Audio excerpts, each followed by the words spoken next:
muy buenas tardes. Estamos viendo a Gustavo Toniutti desde Córdoba, República Argentina. ¿Cómo estás, Gustavo? Bien, hola, ¿se me escucha bien?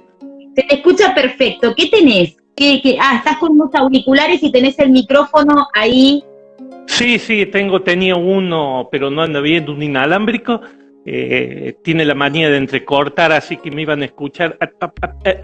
Así que directamente opté por el viejo, que es más incómodo, pero así que lo voy a tener medio agarradito para... No, bueno, pero está perfecto, y si llega a haber algún problema, la audiencia es la primera que comunica, ¿viste? Son así, la audiencia se maneja de esa manera. Gracias ahí a todos los que se van conectando de a poquito. Estamos viendo y escuchando a nuestro artista del día de hoy, uno de ellos, por supuesto, luego viene Enriqueta. Nos referimos a Gustavo Toniutti, que está en Córdoba. Así que si ustedes querían develar el misterio de cómo se habla en Córdoba, bueno, acá tenemos, ¿no? Acá tenemos a un cordobés para presentarnos esa tonada tan característica, ¿no? De nuestra provincia. Me decías más temprano en la prueba que te causa mucha gracia cómo son las imitaciones de los porteños, ¿no? Que hacen en televisión, que bueno, siempre se hace. Sí, ¿no? E incluso los mismos cordobeses que han ido a Buenos Aires, como el Negro Álvarez, por ejemplo, tampoco es que tengan la tonada real del cordobés.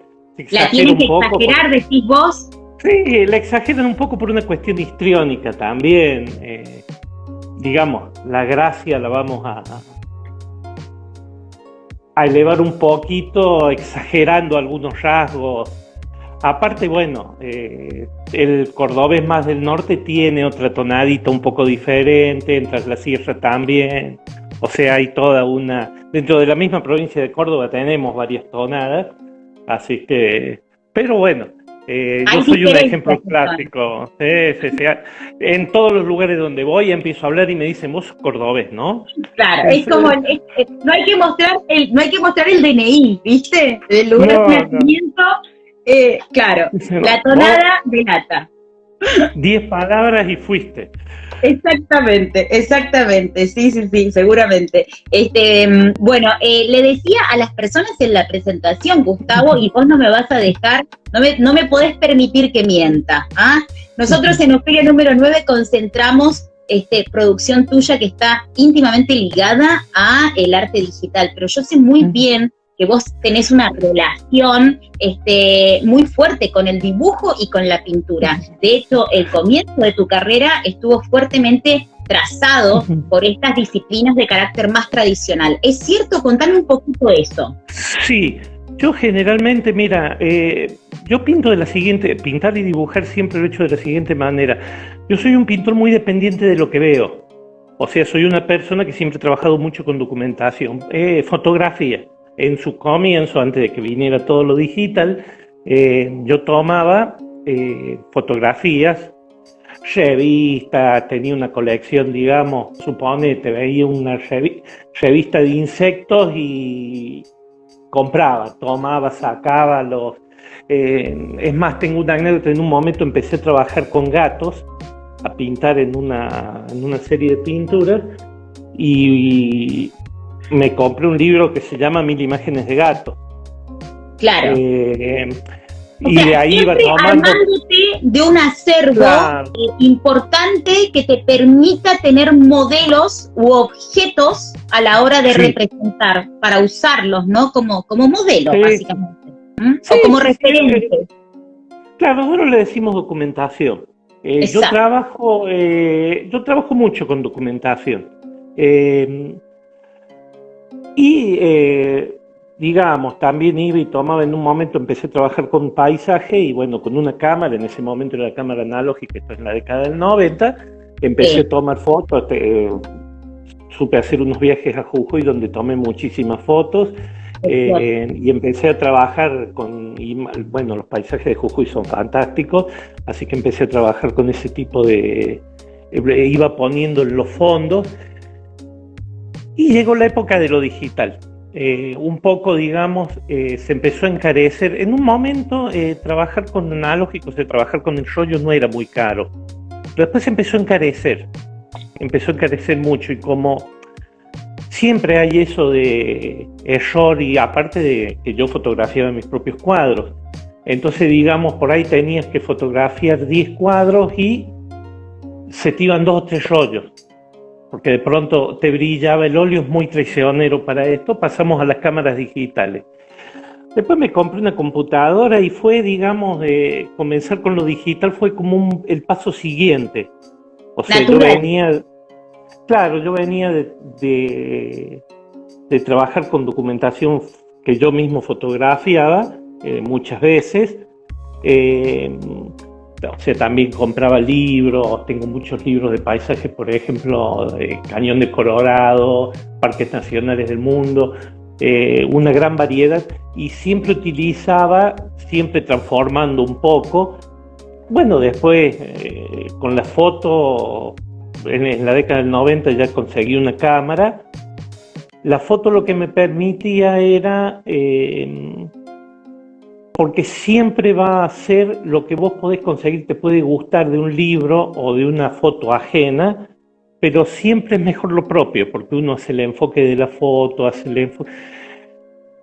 Cuando pasé a lo digital, comencé a trabajar con Photoshop, que son los primeros trabajos que yo hago, que fue en el año 2006. El clásico fotomontaje, ¿verdad? Claro, lo que yo hacía en ese momento. Córdoba, la ciudad capital, tiene una cuestión muy destructiva con su patrimonio edilicio.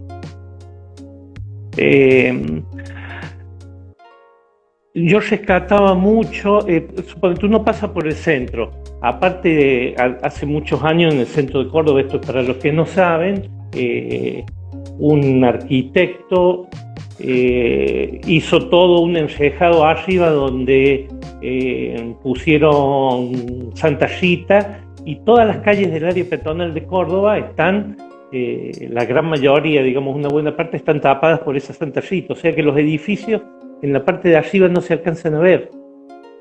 Los edificios en la parte de abajo se han ido destruyendo por los locales comerciales, los han ido rompiendo, y en la parte de arriba han quedado todos las caras, las decoraciones. Entonces yo empecé a tomar eso en la fotografía y empecé a armar fotomontajes.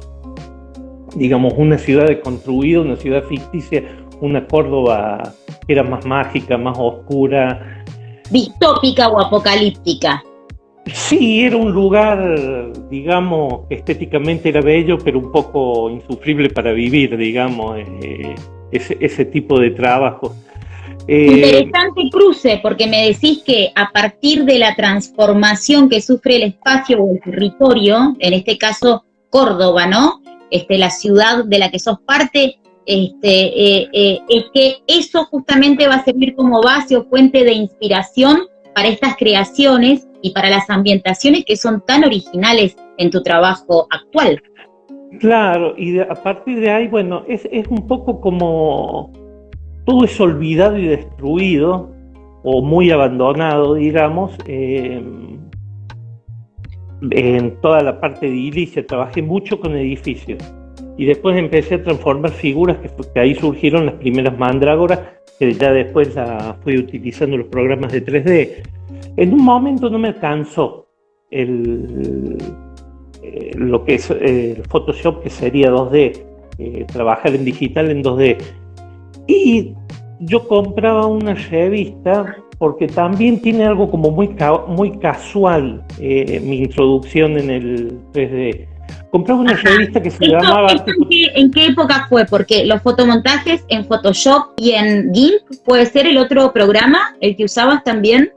GIMP, claro. Que empecé usando porque la primera computadora que yo usaba no tenía Windows, tenía el otro sistema operativo Linux. Y el GIMP es un programa gratuito de edición, no es tan potente como el Photoshop, pero es bastante bueno, y venía incorporado. Claro. Tenía algunas cosas lindas, claro, tenía algunas cosas lindas, y yo seguí utilizando el Photoshop, y cuando me pasé Windows, porque no había forma de que el Photoshop se pudiera poner con Linux. Linux. Claro, no son compatibles.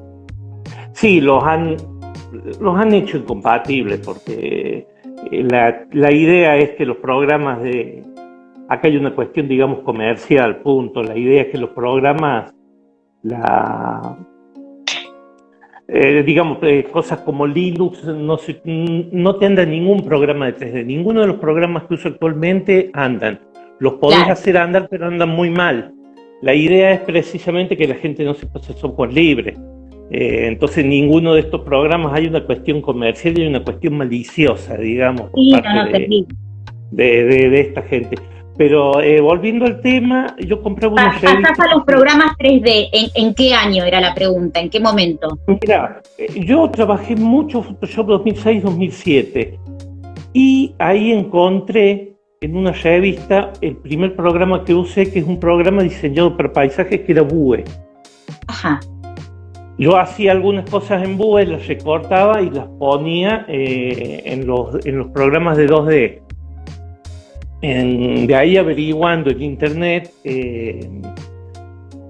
encontré una referencia respecto a Vue que a otro programa que se llamaba Poser. En su momento yo bajo Poser. Poser es un programa que es muy subestimado por la gente que hace 3D.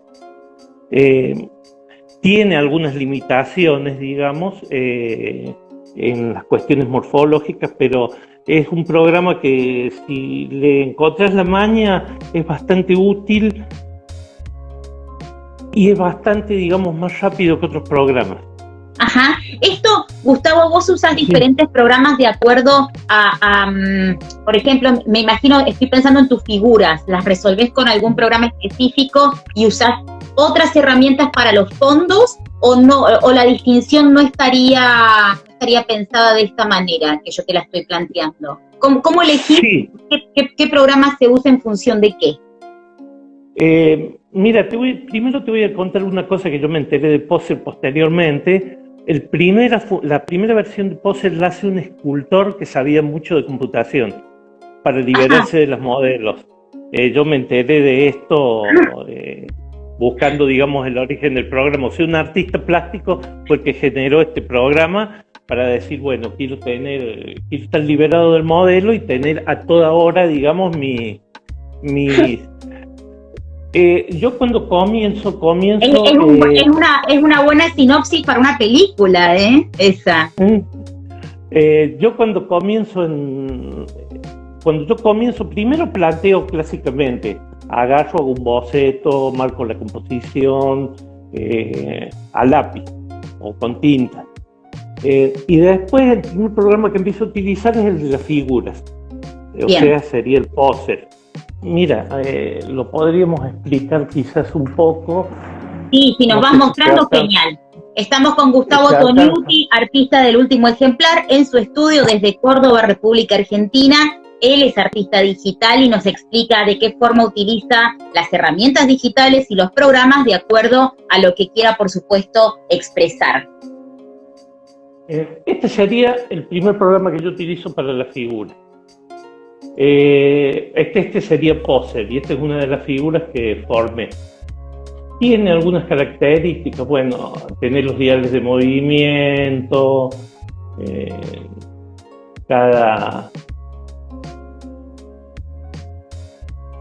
después tenés las cuestiones de morfología. Acá tenés morfología general. No sé si se alcanza a ver bien. Sí. Ahí está. Bueno, por ejemplo, si yo lo quisiera hacer más delgada, me voy al dial que dice más delgado. Ese botón es mágico, estetizar, por favor. Claro. Se usa mucho en Instagram. Sí. Bueno, vas variando, digamos, tenés miles, tenés por mano, cada partecita del dedo. Hay, en cuanto a variaciones de morfología, sí, todo. Yo a veces traslado parte de la figura al siguiente programa y hago los cambios morfológicos que no me permitan hacer las figuras en este programa, los puedo hacer en el programa que sigue. Perfecto, o sea que de alguna manera trabajar con herramientas digitales también te exige conocer toda una amalgama de programas distintos para poder complementarlos. No es que uno te va a dar todas las soluciones, ni mucho menos. No, eso es muy raro. La gente que suele trabajar con un programa no he visto que obtengan resultados. Acá yo iba a hacer una figura que se estaba bañando, entonces, sí. Por ejemplo, a ver, una pose clásica, ¿no? De la pintura, del dibujo. ¿Cuántas veces hemos visto a las mujeres sentadas con la espalda, la nuca, recogiéndose el cabello? Sí, bueno, ya las influencias de lo clásico son muy fuertes. Yo siempre he visto mucho el trabajo clásico. Es más, yo soy un gran admirador, digamos, de Ingres. Sí. Entonces, mirá el movimiento ahí, fantástico. Vos podés ir, vos vas borrando, vas viendo cada uno de los elementos. Esto sería el agua, y después, posteriormente, esto lo pasamos al último de los programas. Este sería el BUE. El BUE es un programa que se diseñó específicamente para hacer paisajes. Ajá. Vamos a aumentar. En la industria hay dos películas donde este programa se usó para diseñar los paisajes de esas películas. Una de ellas es Piratas del Caribe, la segunda y la tercera parte. Todos los paisajes que vos ves se diseñaron con este programa. Y otro es Avatar, que todos los paisajes también de Avatar se diseñaron con este programa. Entonces vos tenés, se van viendo, son las diferentes. Yo después tengo que hacer coincidir, por ejemplo, el agua, que debe estar por acá. Todas esas marquitas rojas son el agua. Sí. Y este es el programa donde hago los renders final. En lo particular, este programa se puede hacer un render rápido para ver, render opciones en preview. Mira, yo mientras te voy a leer una pregunta que nos hace sí. Marta, que dice, nunca entendí bien, te lo dice una artista argentina también, nunca entendí bien cómo funciona, cómo es el arte digital, si primero se dibuja. En tu caso, ¿cómo lo resolvés, Gustavo? Dice, perdón por la ignorancia, pero pregunte nomás, por favor, para eso. No, sí. Mira, yo primero un boceto a lápiz.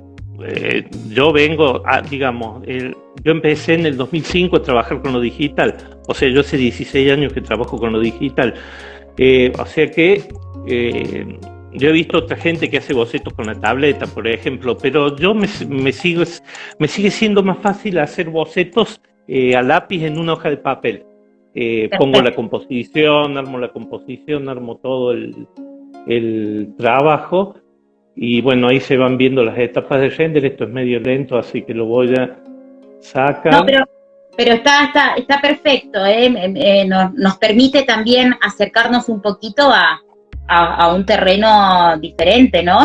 Digo, es una pantalla, son programas, es el uso de la computadora, tan distinto, ¿no? De pronto a soportes con los que estamos más familiarizados, como el lienzo. Ahí sos un capo, te dice Sáez Roberto Javier.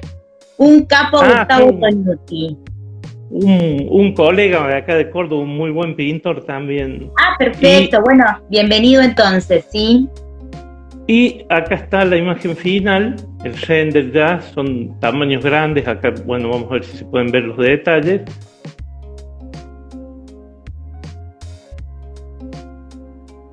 Es lo que queda, digamos, es lo que queda de los detalles.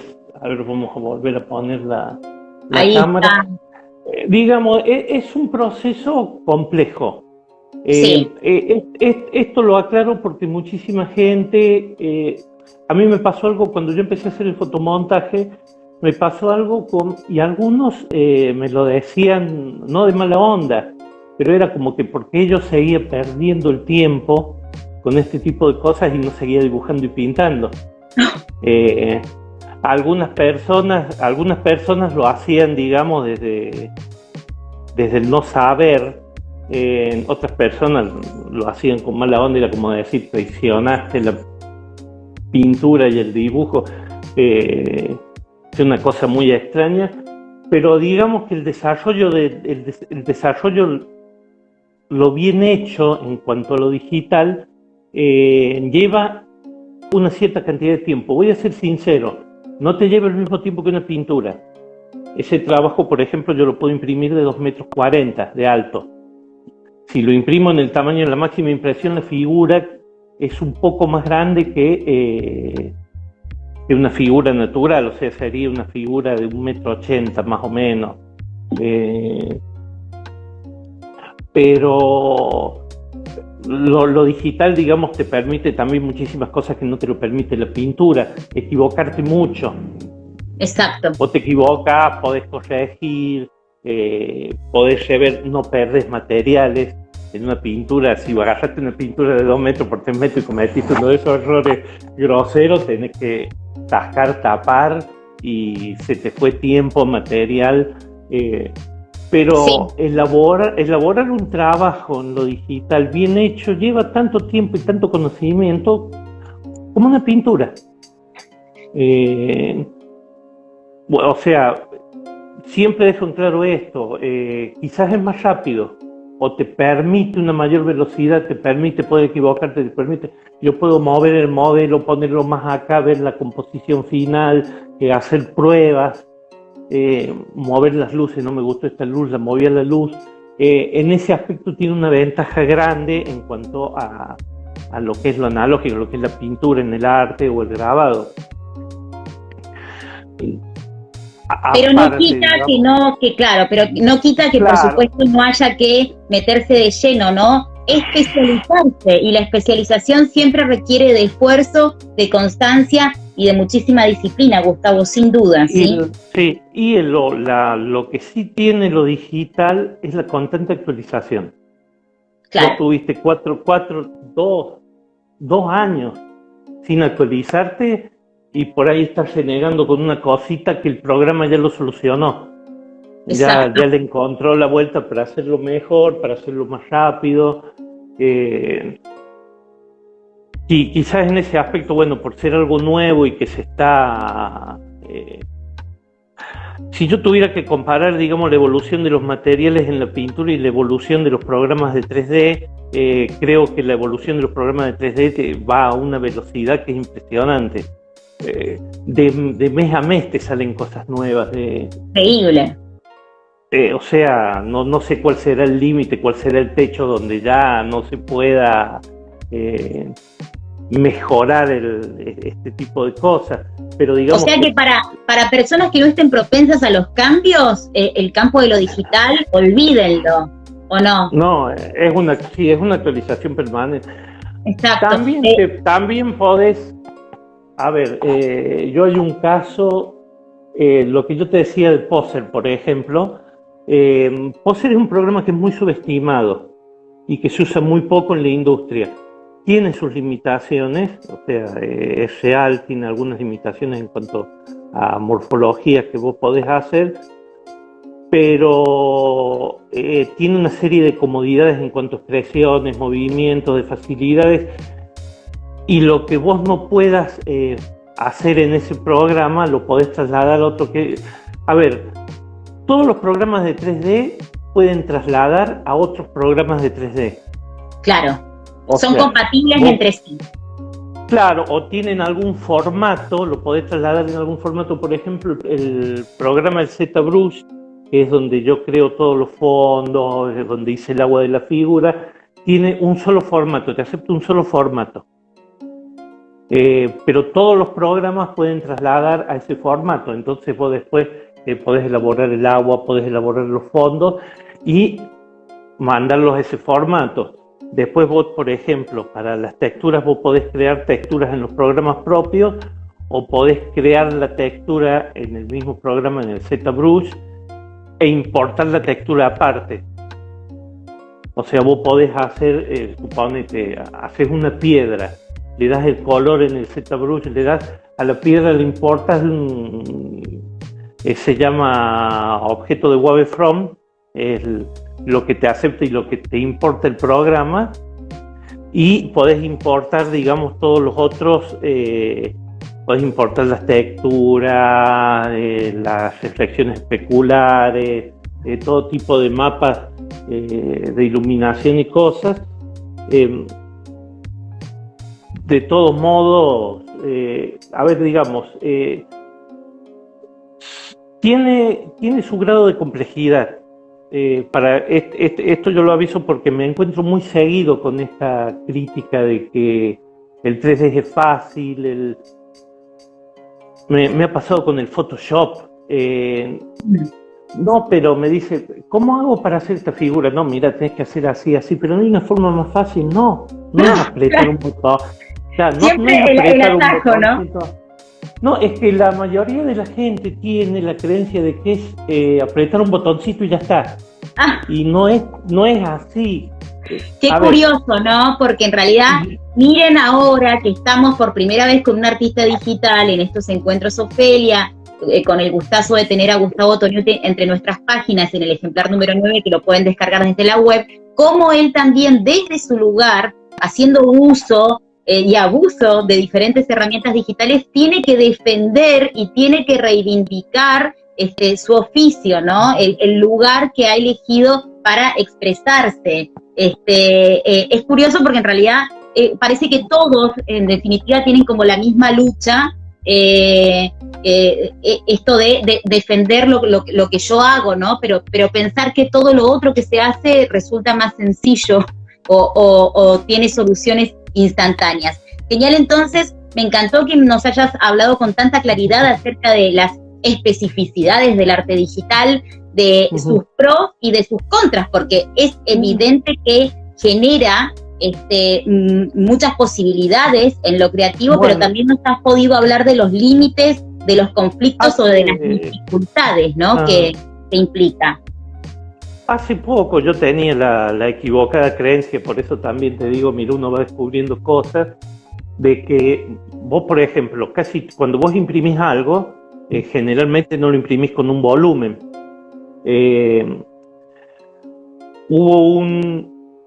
Hicieron un experimento, esto lo podemos poner así como modo de rareza.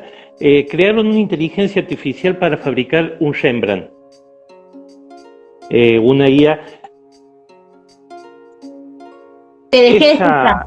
Sí, ¿hola? Sí, ahí sí. ¿Hola? Sí, bueno, ahí sí.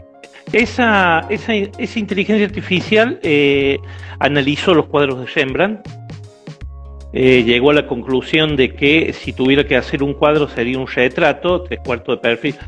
Rembrandt tiene muchos retratos de 3/4 de perfil, y solucionaron el problema de la pintura. O sea, esta inteligencia artificial hasta calculó los grosores de la pincelada, o sea, se hizo un estudio muy profundo, y en una impresora de 3D pintaron un Rembrandt con las pinceladas, y te digo que era un Rembrandt bastante convincente.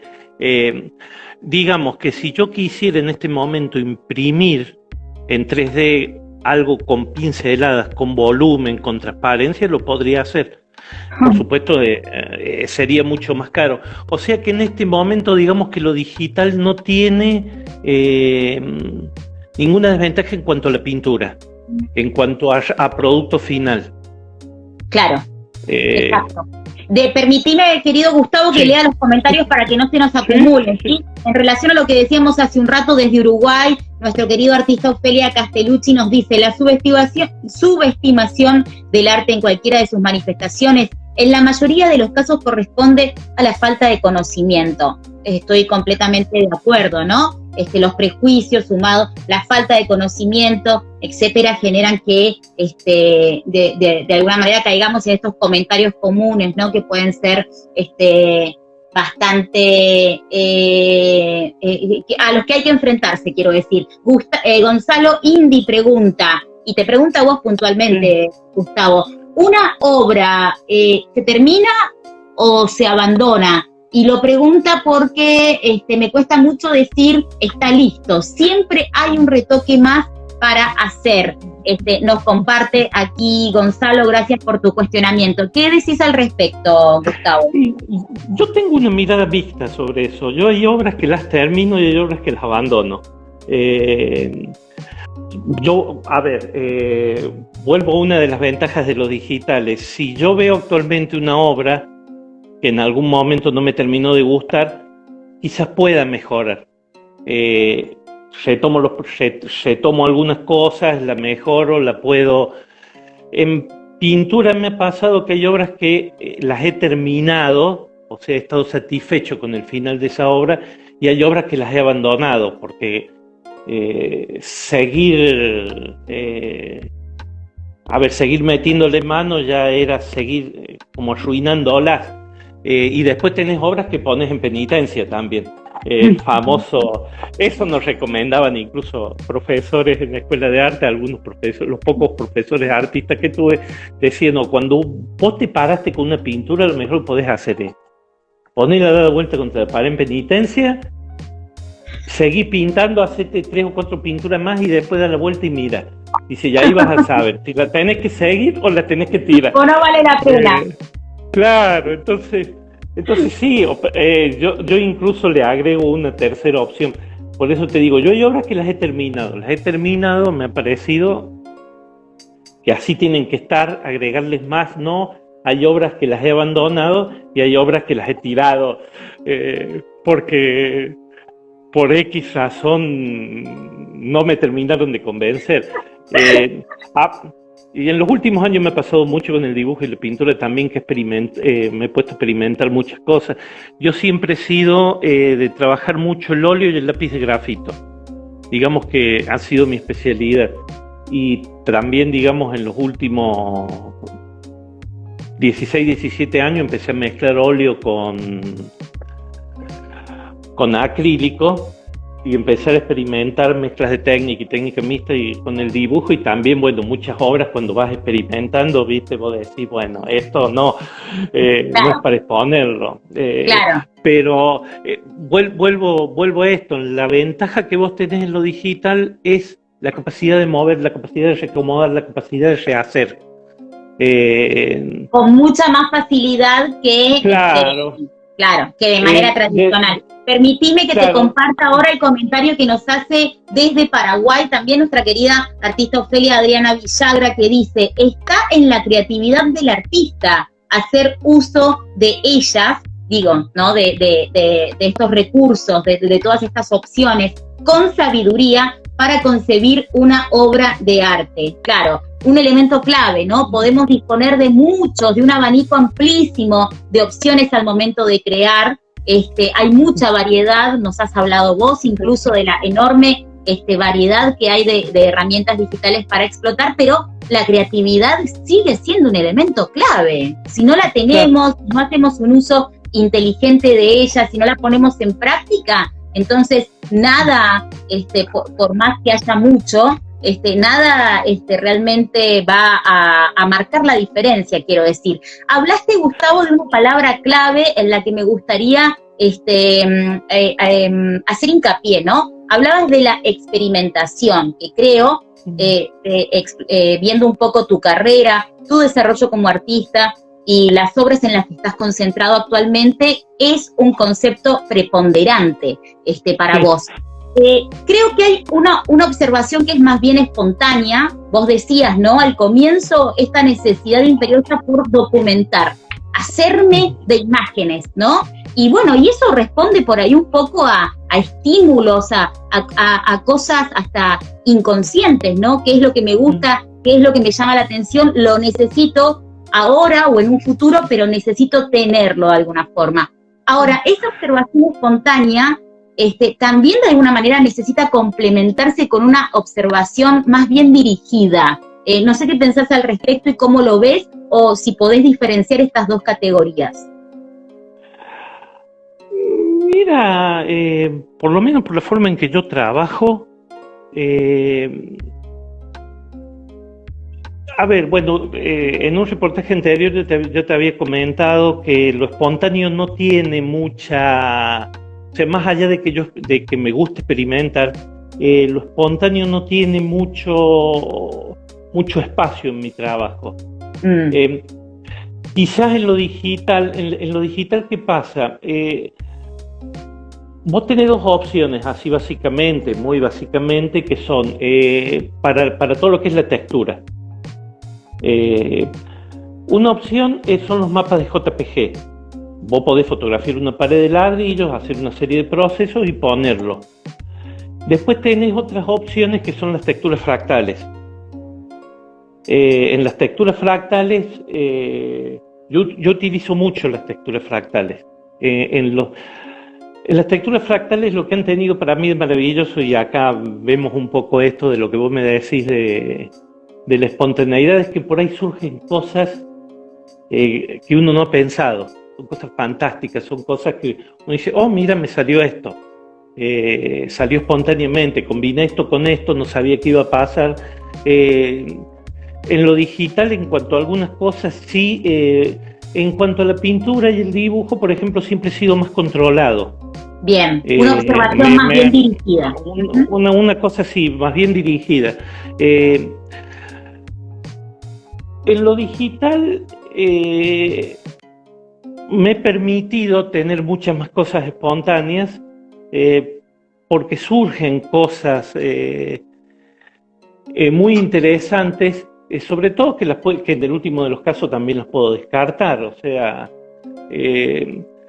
pero de todos modos, digamos que la observación dirigida es lo que más prima, digamos, en general, mi trabajo. Los armados compositivos, yo hago mucho boceto, por ejemplo. Antes de empezar un trabajo, empiezo a hacer bocetos en tinta. No, a ver, por ejemplo, yo descubrí, incluso para hacer estos tipos de trabajos, yo manejo mucho material de referencia en fotografía. Sí. Vos tenés muchos sitios que te traen material de referencia para dibujar en fotos, poses y todo eso. Los programas de 3D, a veces, digamos, las poses se te empiezan a romper, para decirlo así, te empiezan a hacer cosas extrañas que las tenés que corregir. Entonces vos tenés que decir, bueno, voy a poner este pie así y este pie así, y tomo referencias de la realidad, incluso para el trabajo de 3D. Pero sí, siempre ha sido una cosa más dirigida, más, en mi caso particular, no claro, quiero...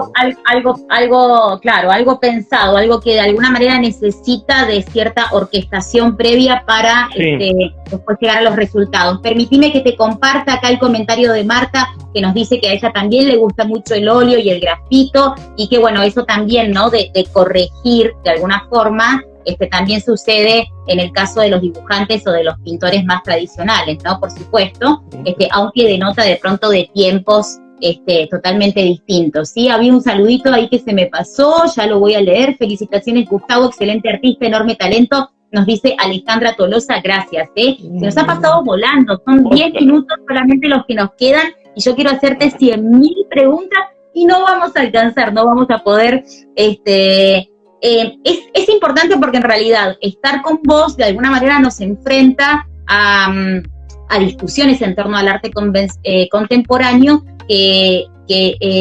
distintas, ¿no? Digo, estamos hablando de arte y su relación con la tecnología. Eso también nos permite de alguna forma plantearnos el rol del arte, y me parece que es una discusión natural, es una discusión necesaria, es una discusión lícita. Vos dijiste algo sumamente importante que me gustaría que lo compartas ahora con la audiencia en relación a que queda obsoleta esta idea de la pieza y de la obra de arte como algo único. ¿Por qué? Sí, mira, en realidad la obra de arte único, yo creo que más bien no sé en qué momento surge, si en el siglo XVIII, en el siglo XIX.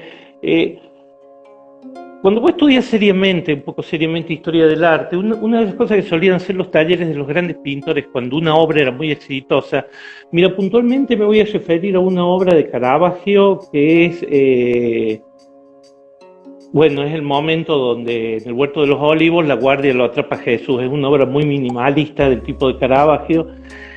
Esa obra tuvo muchas copias, algunas que se originaron en el taller de Caravaggio, pero lo normal en esas épocas era cuando una obra gustaba mucho, era que alguien encargara una copia. Exacto. Bueno, después tenemos los ejemplos del grabado, tenemos los ejemplos. En esas épocas donde todavía, digamos, yo creo que la cuestión de la obra única, hay una gran parte de eso que tiene una cuestión que es económica. Si vos tenés 100 copias de una obra, no van a valer tanto como una copia. Es como, digamos, esto es una parte y es una visión mía que se puede discutir, pero creo que el mito de la obra única viene mucho por una cuestión de levantar los precios de las obras. Una de las tantas razones, también hay una mitificación, bueno, que la obra tiene que ser única porque bla, bla, bla, bla, pero... El aura, exacto. Bueno, después...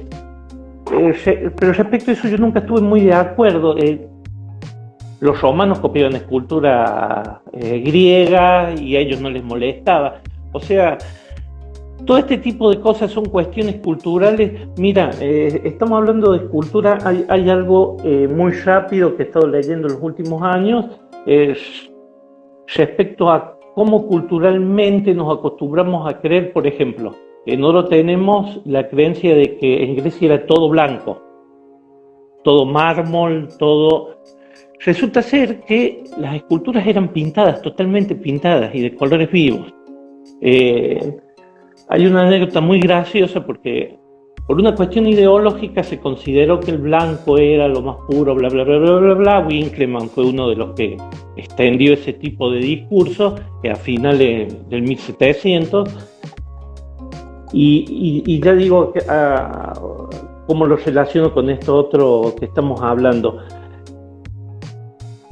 La obra única y repetible. Claro, respecto a esto, llegaron a quitar de exhibiciones en el Museo Británico y en los años 30, incluso esculturas que iban encontrando en Roma, les pasaban, e incluso las cincelaban para sacarles el color, porque ellos no aceptaban algo que había sido normal para los griegos.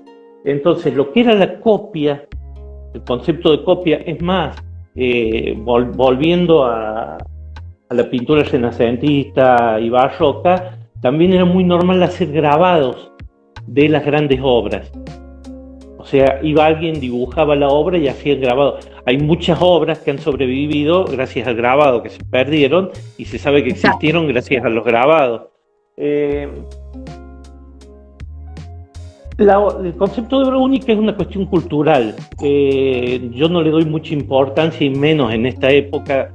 Era como yo había puesto en el como yo había puesto en el reportaje, son 200 años de fotografía y independientemente de que la fotografía puede ser algo comercial o casero, sabemos que la fotografía es como elemento de arte ha sido muy importante en los últimos 200 años.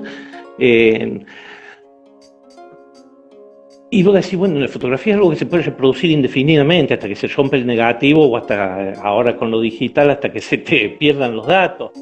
Pero no le veo sentido a la discusión cuando, a ver, tengo que hacer como toda esta gente que blanqueó las esculturas griegas por una cuestión ideológica. O sea, es exactamente el mismo tema. Los griegos tenían que ser blancos, la escultura griega y romana tenía que ser blanco, no pintada como demostraban las evidencias arqueológicas. Entonces se inventaba el discurso de que algún bárbaro lo había pintado, de que eso no correspondía.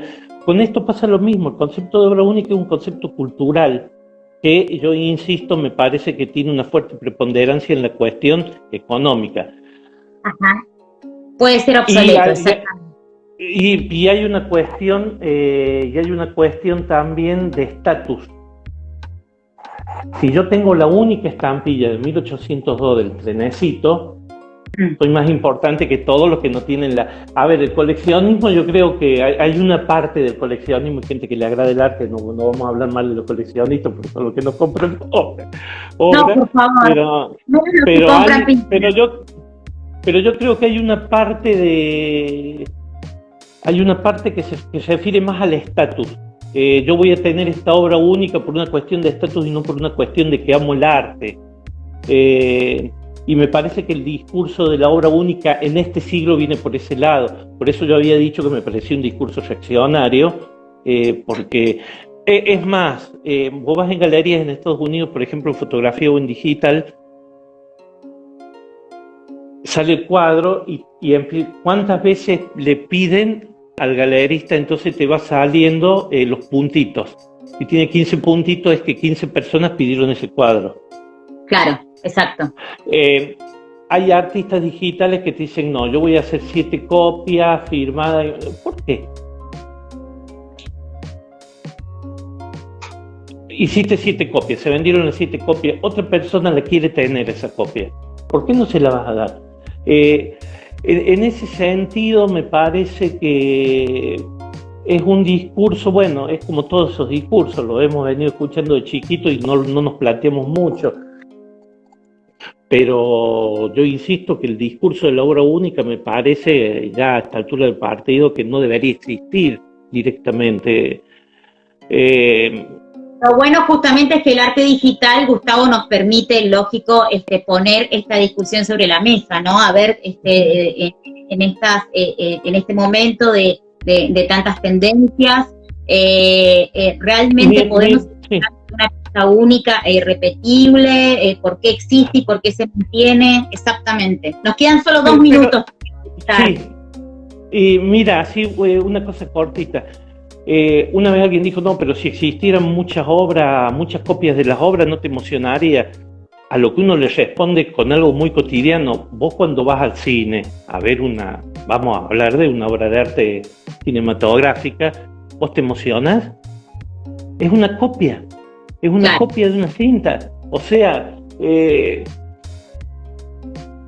o sea, la discusión desde lo cotidiano, desde lo que vivencia el mismo sujeto que emite ese discurso. Si vos ves una foto y te emocionas, si vos ves una película y te emocionas, la película es una copia. Exacto. Hay 20.000 copias en un cine y te emocionan igual, o sea... Estés en el rodaje, ahí al lado de la claqueta, o no, emociona de la misma forma. Querido Gustavo, me queda solamente 1 minuto de transmisión, no excederme porque viene nuestra compañera, la colega Enriqueta Alcorta, que está desde provincia de Buenos Aires. Para mí ha sido un placer enorme, después de haber en diferentes medios, en diferentes etapas de tu desarrollo como artista y mío como periodista. Ha sido un placer poder hablar en vivo y en directo y que se repita, porque queremos... sí. Claro, queremos verte, Ofelia, para que nos sigas mostrando todo lo que vas haciendo a medida que vayas culminando y concretando proyectos, que seguramente hay muchos. Me encantaría pedirte, por favor, que te despidas de la audiencia. No se vayan, se quedan conmigo porque yo sigo con Enriqueta 1 hora más, pero quiero que te despidas de la audiencia, que ha estado tan atenta y tan... estoy viendo. Y escuchándote ahí con tanta atención, querido Gustavo. Todo tuyo este último minuto. Bueno, muchas gracias para todos los que me han seguido, también muchas gracias para vos por esta oportunidad. Sé que esto va a llegar a bastante gente y por allí alguien que quiere empezar. A mí me pasó de tener muchas dudas cuando empecé con lo digital, de alguien que empiece con esto, que lo pueda hacer tranquilo. Bueno, y para toda la gente que me ha mandado mensajes y siguiendo algunos amigos que he visto ahí, también pintores de acá de Córdoba, que me han estado... Mufarraje, Alejandra Tolosa, que son gente amiga, que nos conocemos de hace un tiempo. Y bueno, y muchas gracias por haberme escuchado y muchas gracias a vos por haberme dado esta oportunidad de poder explicar mis cosas y lo que creo, y de ver lo que hago. Para nosotros es súper novedoso y es muy atractivo que nos puedas de alguna manera introducir al mundo del arte digital y que lo hagas a través de tus creaciones que son sumamente originales, ¿no? Donde la mujer es la gran protagonista y lo hace en unos escenarios también lleno de peculiaridades, ¿sí? Los últimos mensajes, y Gisela Pizarro, excelente, felicitaciones, nos dice Enriqueta, que terminó la transmisión con Gustavo. 2 minutos me das, Enriqueta, respiro, así cuento hasta 10 y inicio una transmisión nueva contigo. Felicitaciones por el reportaje, es un gran artista, nos dice Roberto Sáez. Gracias, Roberto, me gustaría ver mucho tus trabajos, ¿sí? Gracias por compartir, saludos, nos dice Marta desde Buenos Aires. Alessandra Tolosa dice felicitaciones, muy buena entrevista, enorme talento. Muchas gracias ahí a todos ustedes. Gracias, querido Gustavo, contentos de tenerte en Revista Ofelia número 9. Descárguenla desde www.revistaofelia.com. Muy interesante, nos dice Alicia Groisman. Quédense conmigo, por favor, ¿sí? Porque sigo ahora con Enriqueta Alcorta, que tiene cosas sumamente interesantes para decirnos, pero ahora sí, metiéndonos de lleno al campo de la pintura. Saludos, Gustavo, a vos, especialmente, por supuesto, a todos los tuyos. Cuídate mucho, por favor, ¿sí? Sí. Estamos en eso. Claro que sí, acá estamos como siempre. Gracias a ustedes, yo corto la transmisión 3 minutos y me vuelvo a sumar para iniciar una entrevista con Enriqueta Alcorta, así que los espero. Chau, Gustavo.